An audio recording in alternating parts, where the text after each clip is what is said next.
Hello Internet, this is Kelly from Nice Lindy Productions, and I'm super stoked to be bringing you this review of the Nikon D5500 camera, specifically focused on the video shooting capabilities of this camera.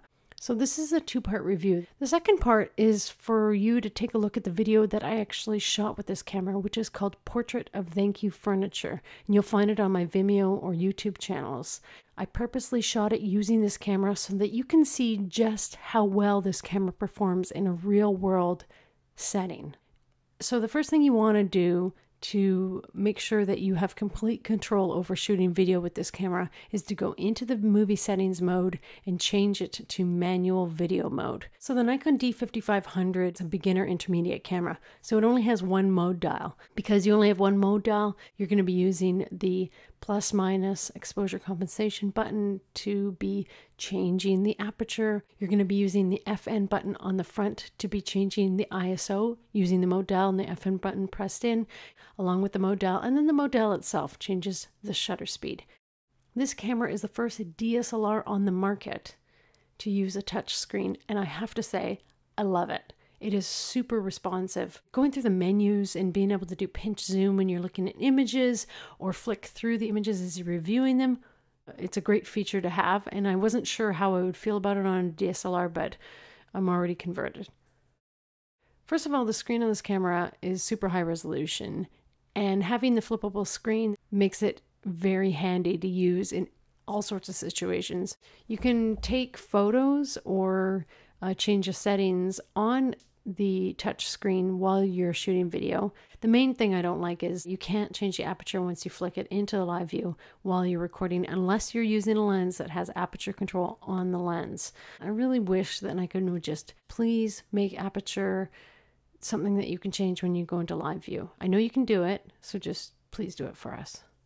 Choosing the picture style in your DSLR makes a huge impact on the actual output of the image that you are recording. I go over this in my Nikon D800 review, so if you don't know what I'm talking about, check out the examples there. Nikon has introduced a new picture style called flat, and it was built to give you the most dynamic range from the sensor, and boy does it. I shot almost everything with the flat picture style, knowing that of course I was going to do color correction in post. You can see here I've got the flat picture style that I'm recording. I add some contrast as well as changing some of the color, desaturating a bit, adding that saturation back in a little bit more, and also changing the white balance a little bit. I can do that because I shot with the flat picture style. The D5500 does have HDMI out. For some reason, they recessed the HDMI port into the side of the camera in a way that two of my Zacuto HDMI cables didn't work. This is not a clean output. You do get camera information in the image that you output. Having an EVF on set or having a monitor is brilliant when you're using a DSLR because it helps you focus as well as expose the image properly.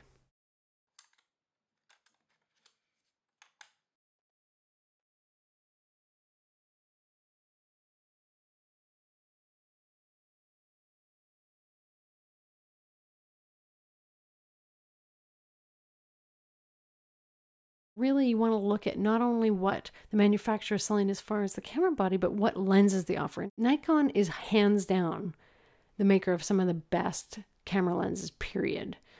And they also have a long history of making lenses, so you have a lot to choose from. So the cool thing with Nikon cameras is you can use manual lenses with these cameras, including the D5500. So I'm talking about vintage lenses that are really sharp and really good in low light.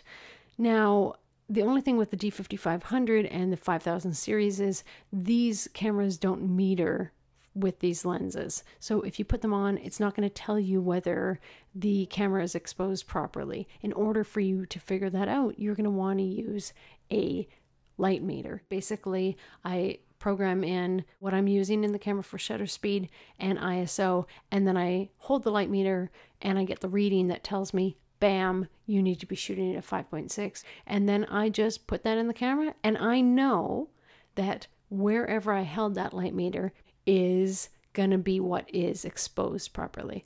So let's talk about the frame rates with this camera. So the Nikon D5500 shoots at 1080p at 23.98 frames per second, 30 frames per second, and 59.94 frames per second, which is excellent for slow motion. I mostly shoot in 23.98 frames per second, but 60 frames per second isn't so fast that it looks like, hey, I'm shooting slow-mo. And it can really be used in a way to add drama to a scene. I was so impressed by the rolling shutter and moire test with this camera.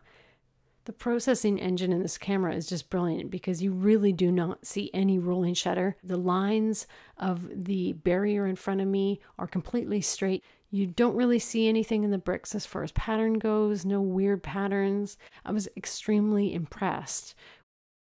One of the reasons you want to shoot with a fast lens is so that you can shoot the camera with the lens wide open at a 2.8 or even a 1.8 and let more light into the camera, thus not having to up the ISO and increase the grain in the image.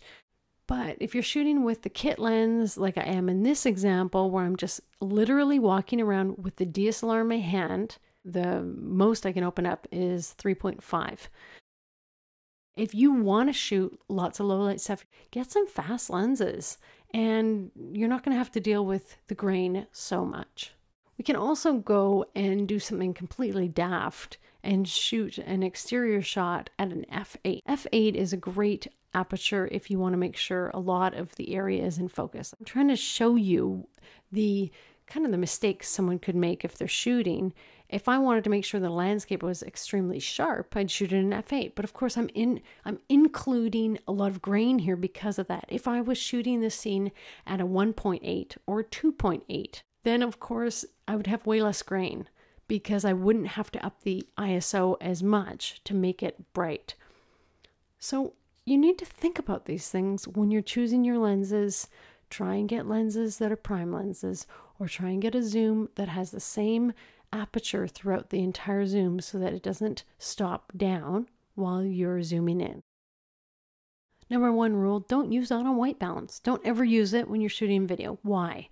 Because when you go from one setting to the other, it's going to change the white balance for you. That's the most obvious thing, which will be interrupting to the video when you watch it later. The other thing is the camera doesn't know really exactly what you're looking for as far as white balance. It may be correcting something you don't want corrected. If you can't use a Kelvin, there is a setting in this camera. So I use something called the X-Rite Color Passport.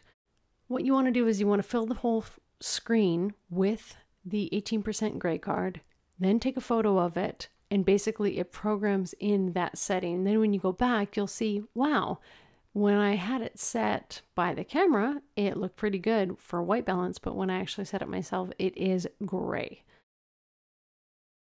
There's so many cool features with this camera that are photo related. Nikons have built-in intervalometers, which are great for taking time lapse.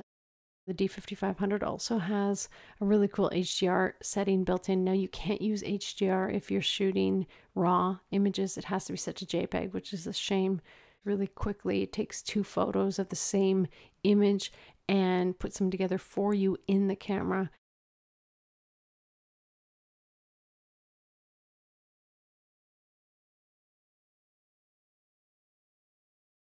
You can see here how much more the camera captures if you just shoot raw. It's pretty amazing.